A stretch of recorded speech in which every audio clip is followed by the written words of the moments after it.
As of right now, everything seems to be kind of stagnant. It's everybody's kind of seen kind of slight uptick, Yeah. maybe relatively flat.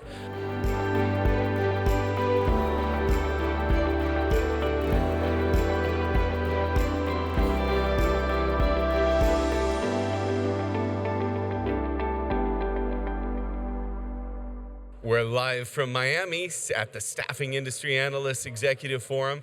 It's great to be back with the audience on the Growth Game podcast. Thanks for joining in. We've got our special guest star, Kyle Cobb. How are you, Kyle? Doing great. How are you doing? Doing awesome.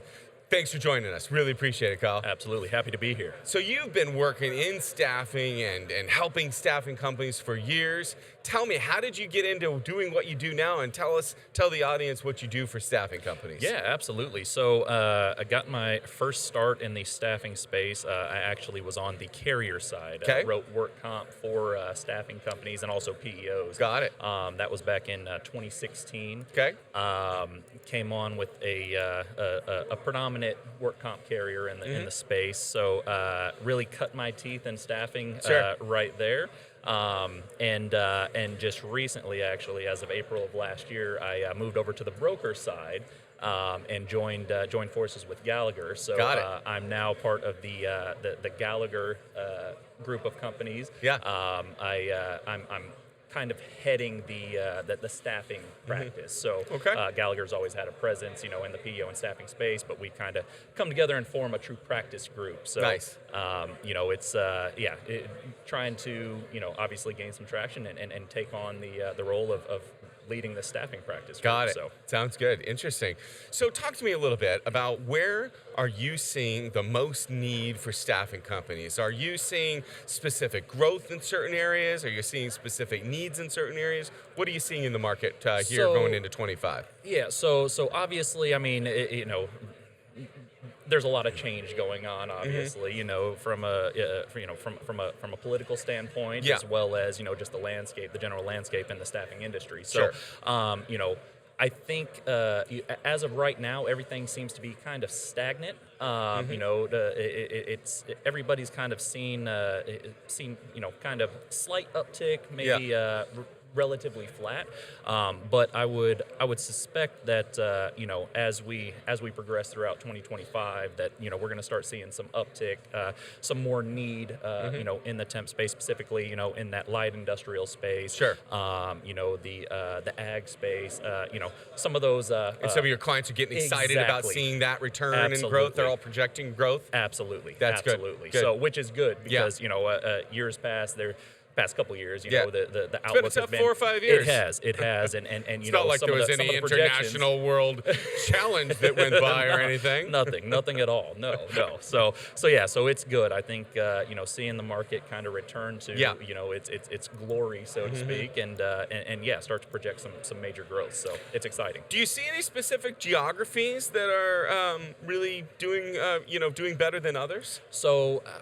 I would say, obviously California is a big one. Yeah. A lot of. Are you seeing some real enthusiasm in California? Absolutely. Okay. I mean, and it's always been a huge market for the staffing space, right? Right. I mean, California is a massive market for the industry. But, we're also seeing some uptick and some major growth in places like Florida, Okay. the Northeast, New York, New Jersey, Illinois, throughout the Midwest even, So, I mean, really seeing quite a bit of growth really across the board. But Yeah, that's good. yeah. So a lot of exciting things you've got going on. Absolutely. That's awesome. Yeah. Good for you.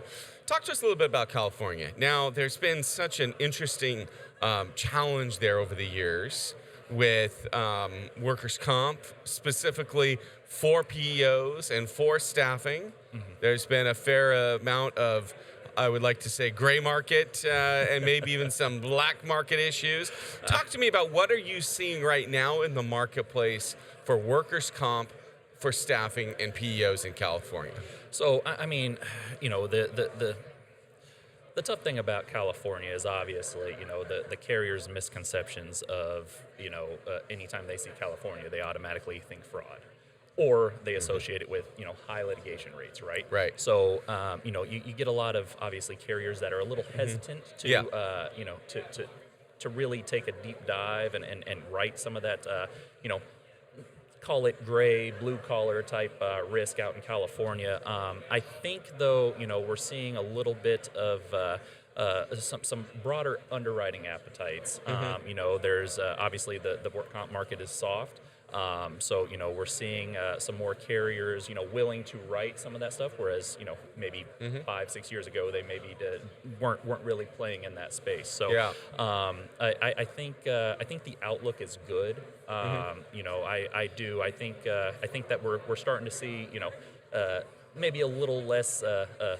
You know, of the assumptions and the misconceptions about California. That's good. So it can get done. It can get written with good quality, real insurance. And that's exactly it. Now, obviously, yeah, if we want to take and it a at step a good further, rate. well, and that's the thing, you know. Okay. So yeah, so and don't get me wrong. I mean, you know, a lot of carriers had those misconceptions for a good reason, right? Yeah. So, you know, you had the big issue with the staffing on staffing and, you know, the non-statutory work comp that seemed to run rampant for a while. Yeah. So, you know, I think that obviously as the state and as California has really started to kind of dig in and crack down on some of that stuff, you know, it's kind of causing a little bit of a panic, whereas maybe there wasn't necessarily a concern previously. Sure. You're seeing a lot of those staffing companies, you know, pulling out of those scenarios and trying to, you know, fly right, so to speak. So. Got it. So you talk with a lot of staffing companies. You see a lot of staffing companies.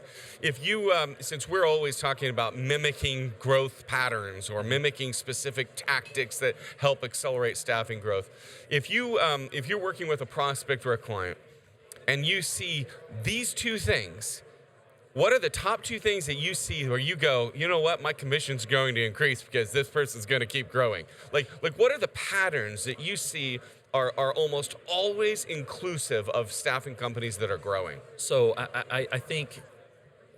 So first would be obviously finding their lane and sticking to it. Right? Okay. So right. getting into a specific vertical or a specific industry and, like, really just allows laser them to focus. Yeah. Absolutely. Okay. Absolutely. Going. You know, full speed ahead and into that one vertical. Yeah. Allows them to get a better penetration and obviously, you know, therefore a better win rate. Right. Aside from that. You know, kind of maybe choosing a geographical focus, not necessarily going out and casting a wide net, more of a targeted approach. Yeah. So I would say that those two things, obviously choosing a vertical and sticking to it, Yeah. You know, being laser focused in that vertical, and then also from a geographical standpoint. But they're both focused. So focus and focus. Absolutely. I love that, and I agree with that so much. I think I see that as well. Financing staffing companies now for what, you know, how many years have I been doing this now? 25 years I've been financing staffing companies, and I agree. Laser focus on geography, laser focus on exactly the type of staffing. Sure. That really is a key differentiator. And it's just so easy to say, but I mean the reality is that many don't do it. And that's just it. You know, they'll get an opportunity. You know, they may be a construction staffing or, you know, again, light industrial, manufacturing, and they get an opportunity with roofing or solar, and they're like, oh, this looks great. Oh, look at the margins we can make here, and they jump into that. Next thing you know, they don't have an expertise in it. That's right. They're not filling the orders. They're, you know, it's a recipe for a disaster. Got it. Not saying it can't be done, Yeah. but Recipe for disaster. So talk to me about what your goals are. What are you trying to accomplish for yourself and for working with your company now? Absolutely. So obviously, you know, historically Gallagher and you know, the two acquisitions that Gallagher made to kind of form our PEO and staffing practice have been probably, I would say, 80-20 PEO to staffing. So, you know, my goal is obviously to expand our presence in that staffing space, really create a true practice group, you know, a true resource, not only for within Gallagher, but obviously out in the marketplace that, you know, we can partner with our staffing clients and obviously bring on additional staffing clients and really give them a true expertise in the space, right? That's great. Be able to help them navigate through, you know, the wild world that is insurance, right? Whether it be work comp, EPLI, you name it. So cyber is a big one, right? Yeah, right. Everybody's worried about cyber now. So yeah, that's kind of the goal, is to obviously grow that grow our practice group from the staffing standpoint. Got it. So, Tell me about a funny story of one of the craziest frauds you've ever seen in workers' comp. fraud. I've never heard of that. It's no. So I would have to say, obviously being on the carrier side for a long time, we saw a number of fraud cases, right? And they never did it. They never intentionally did it, ever, No, right? So no. it was interesting. We had a staffing company that they had a client that was they were doing all clerical, right? Okay, So So they 8810. should be on their computers, absolutely. in the office, Yeah, 100%. doing clerical. Absolutely. And somehow Mr. Administrative Assistant seemed to make his way up into a cherry picker and have a fall and terrible. and ended up being a six, almost seven-figure claim. Oh, wow. So yeah, that was Yeah. that Yeah, was a good one. don't But again, it wasn't misclassify. intentional. Don't It wasn't misclassify intentional. your workers. That's So- crazy. Well, listen, Kyle, thank you so much. Really appreciate the Absolutely. time today. Absolutely. And it's great to get to know you a little bit better. You as well. Thanks for No, being on the show. appreciate it. That's another wrap for the Growth Game podcast out of Miami. See you soon.